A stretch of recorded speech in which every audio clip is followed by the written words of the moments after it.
It's Sunday. Still feeling a little under the weather this week, but Lisa and Juliet had a swim day at an indoor pool, and then they came home and Lisa was like, hey, we're going for a hike, so doing just a little shed hunting. They're up kind of just down off this side hill, and just kind of walking out through here over a couple deer trails, poking my eye. But I'll catch it back up to them.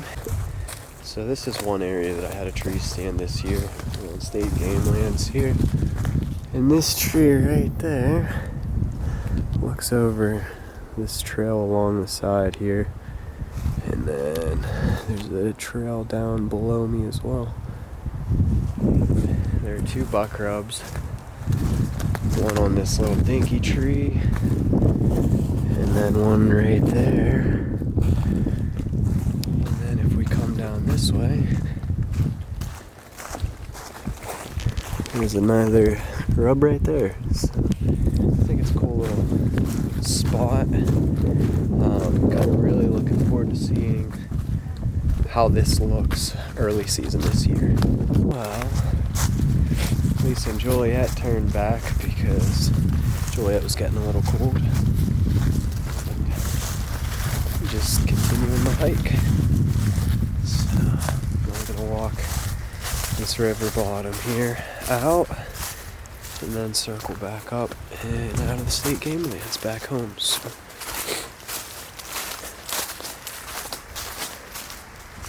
beautiful day.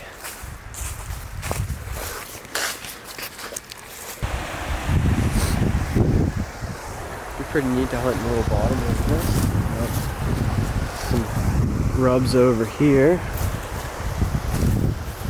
I got a good access route to here, so I think I'm gonna run some trail cameras in here so we get through the summer. See what's living out here.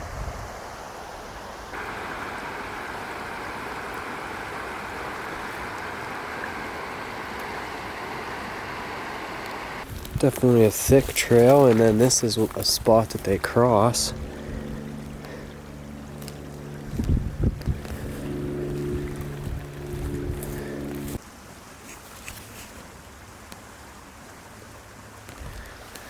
So I'm pretty stoked on this little area that I kind of stumbled into here.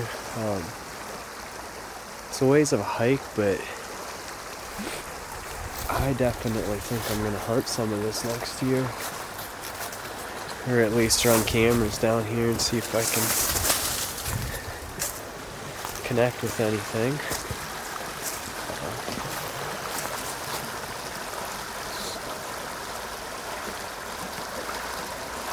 I like hunting next to the water.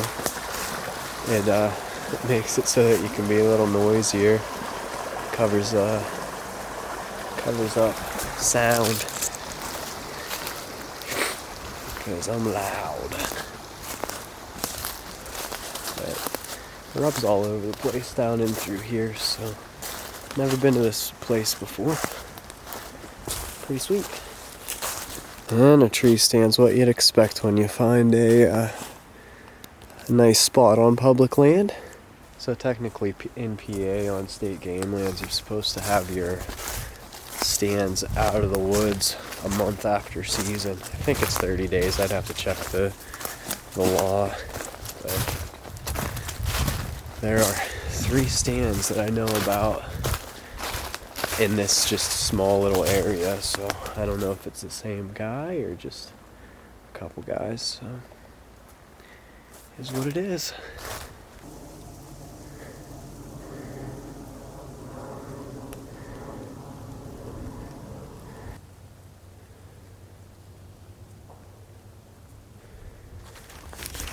Hey, what's up, guys? Got kind of a fun little morning activity. Watch, there's a hole in the ground right there, man. Got a fun little morning activity scheduled for today. We've got a few cool items. So here are my 3 bows. I've got the bear, the stalker, and then the striker RK1, and I'll go over all their specs. But one thing that I'm gonna do, picked up a Chrono.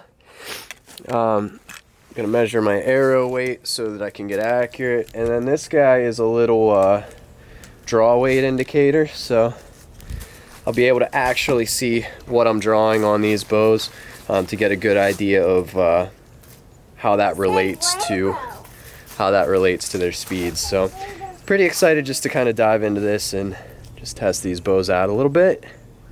I have a short draw, so that comes into play when I'm dealing with my kind of setups. So like a bow that's 45 pounds at 28 inches won't actually draw that for me because I'm not making it 28 inches. 28 inches for me, I'd have to draw back beyond my ear, and I can't do that. So we're just gonna see what these bows are shooting at. I've already kind of made the decision this year that I want to step up in weight. That is garbage, hon. But the first thing we have to do on a day like today is find something to occupy Juliet with while I tinker and play. So what do you say we go grab your bouncy house, honey? You want to grab your bouncy house? Yeah, my bouncy house. Alright, let's do that. Okay.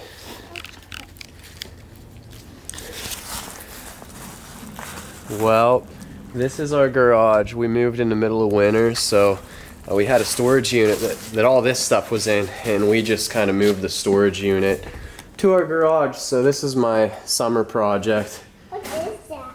That's the fan for the bouncy house. But it'll be nice. We'll be able to insulate this at some point. There is a heater, so this little 3-car garage. I'm gonna put a workbench back in the back and some pegboard. I don't even know if you can see. Yeah, you can see back there. But I'll have kind of nice little area to throw my bow stuff and tools and all that good stuff. But spring we're getting a dumpster, and they're like everything on the shelf there was left by the old owners, and then there is a pile of stuff on the other side of the car. There's actually an attic where there's stuff stored that they left here. So got a lot of stuff to do this spring, but really actually excited about that. So let's get this bouncy house set up. Okay.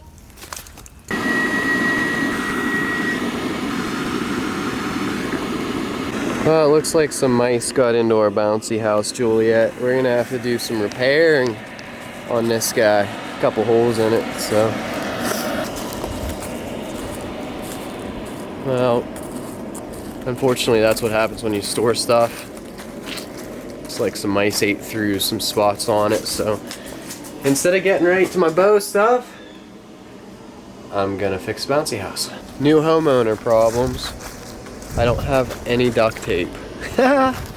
So, Juliet and I, before I can do anything with my bows,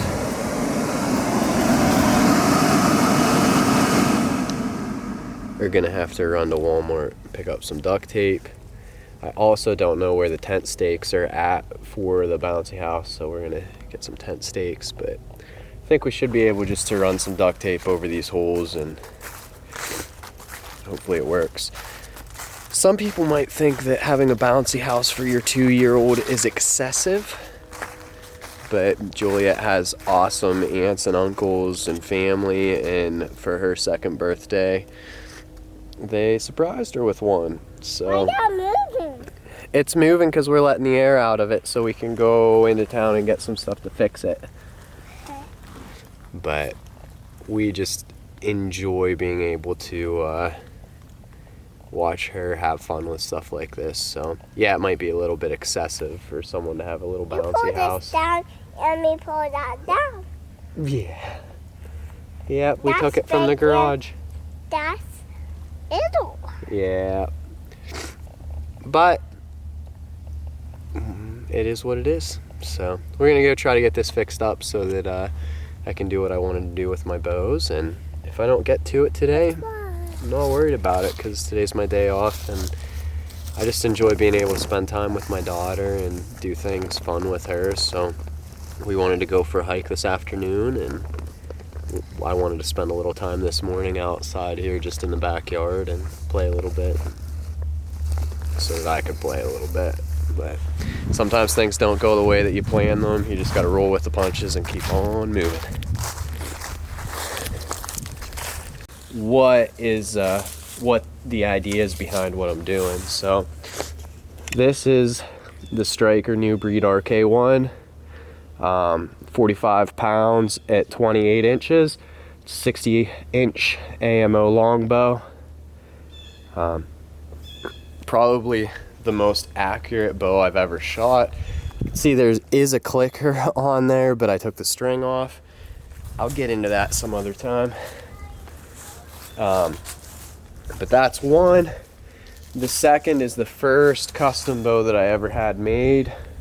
This is a Stalker Coyote. It's a 13-inch riser, built to 52 inches for a little recurve.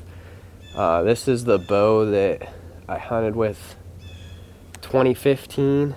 Killed a coyote with it. It means a lot to me. It's just a really, really slick little bow. It's 47 pounds at 28 inches. And then this is the Little Bear Super Mag. It's that 48-inch AMO, 55 pounds at 28 inches. And that one has my actual quiver that I use on it. I like the Selway strap on because I can just throw it on whatever bow I'm actually hunting with at the time, but too lazy to throw it on each one as I go. So what I wanted to do with these is just determine what they're actually shooting at for me. The RK1, though I'm the most accurate with it, because I have such a short draw, I don't actually draw the full 45 pounds. So if I'm gonna head out west this year and want to be able to shoot 30-40 yards consistently, I want to have a little straighter trajectory for my arrow path. So I want to shoot a heavier bow. I want to get more comfortable shooting a heavier bow. Last year I kind of had the reverse mentality of I want to shoot a lighter bow and get form down and just practice form and dial that in. That's why I shot with a clicker most of the summer. But that wasn't as much fun for me. And traditional archery for me should be fun. Like I should enjoy picking up the bow and shooting, not be like, oh, I gotta shoot today to try and get better. So I'm definitely gonna be stepping up weight this year, but I thought it would be fun to just kind of go through all three of these bows, put them through a chrono, also know exactly what I'm drawing as far as weight goes on them. But we got a bouncy house to restore, and then we'll get on that. So here we go. Half a roll of duct tape later, we got her so she's all set up. Now we're gonna take a time and check out some bows. While I was at Walmart, walking through the sporting goods section, saw one of these little Bear Youth bows for 15 bucks. So I picked one of those up if Juliet wants to shoot. It'll be something for her to shoot today too. So pretty stoked on that. She was excited until we got the bouncy house put back up, and now she's all about that. So first up is the RK1. This guy is 45 pounds at 28 inches. I'm only drawing about 26 and a half, so we're gonna see.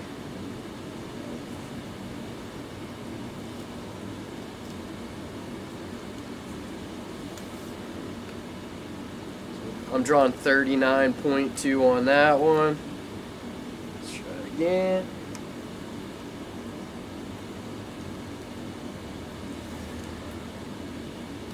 .38. So probably between 38 and 39 pounds on this guy at my draw length. Next up's the Stalker. So this guy is 47 pounds at 28 inches.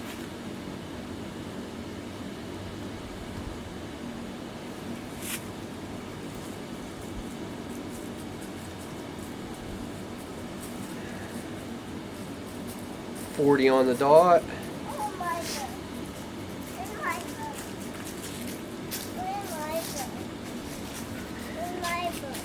Really 41.7.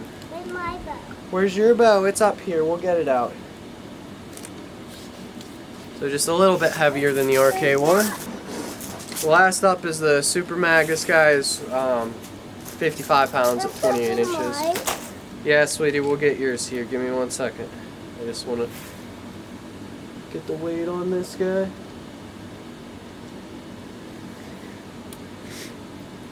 We're 47 pounds on the dot.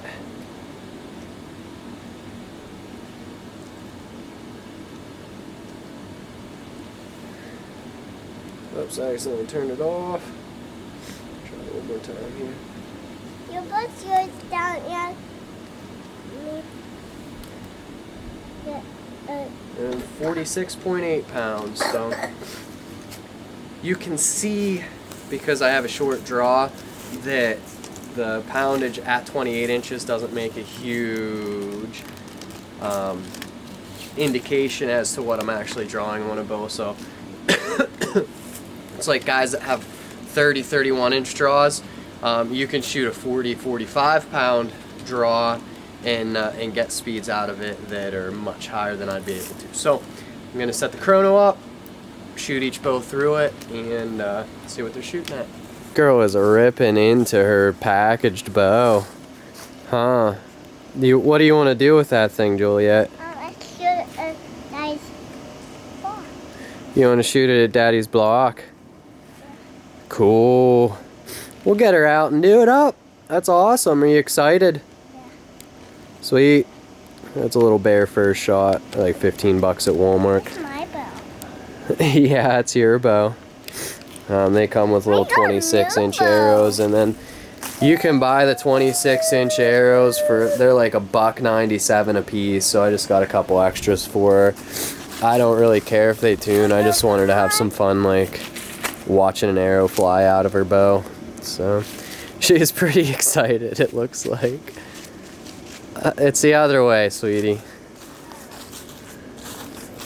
There you go. Bullseye. Good job. She at least knows where it's supposed to go.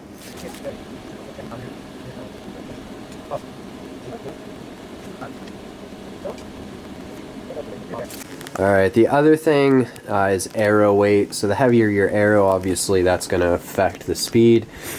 Shooting 325 up front, so 250 grain head with 75 grain insert, so 325 total, which is a real high FOC.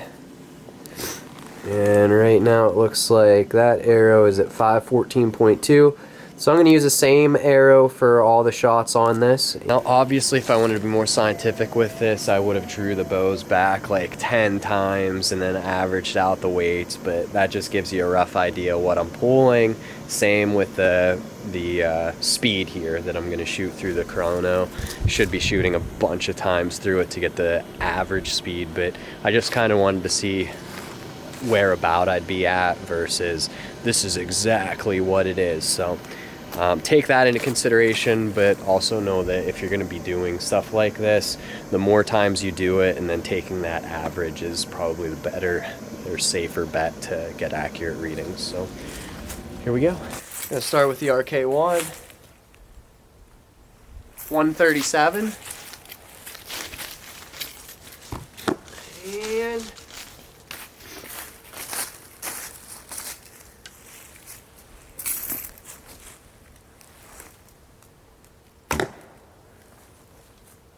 138. So 137, 138 on the RK1. Next up's the Stalker.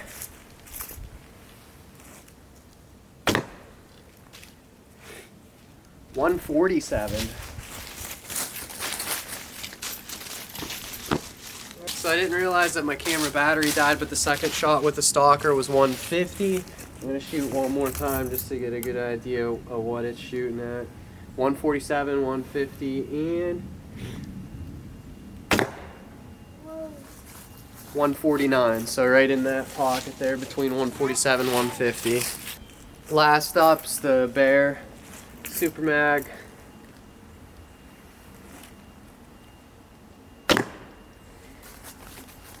$150. Huh.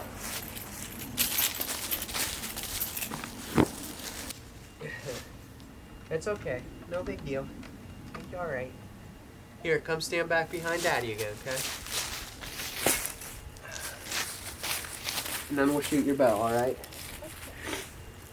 So, shot 150. This guy, you could definitely tell I'm pulling more weight than the stalker.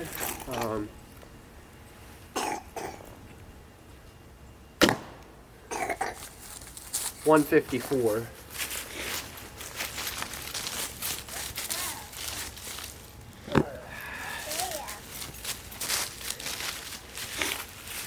Last one. Come here, Juliet.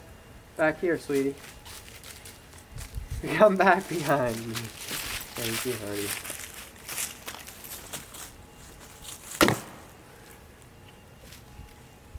.154. So, low 150s probably with this guy, that stalker. High 140s, and then the RK1's the lightest of them all, and also shooting the slowest.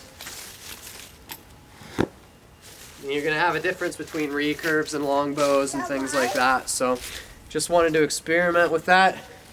Juliet and I are gonna play around a little bit, shoot her bow some, but just thought that would be kind of interesting to do.